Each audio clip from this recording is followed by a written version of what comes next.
నెల్లూరు జిల్లా కోవూరులో గంజాయి బ్యాచ్ పై పోలీసులు చర్యలు తీసుకున్నారు. గంజాయి అమ్ముతున్న 6 నిందితులను పోలీసులు అరెస్ట్ చేశారు. అనంతరం నిందితులను నడి రోడ్లలో నడిపించారు.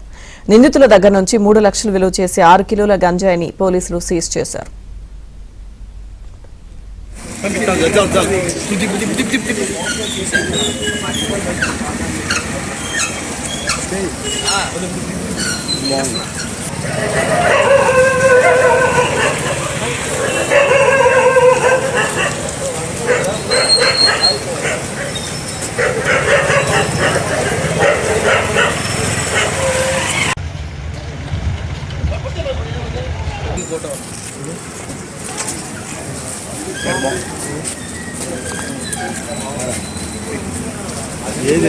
అది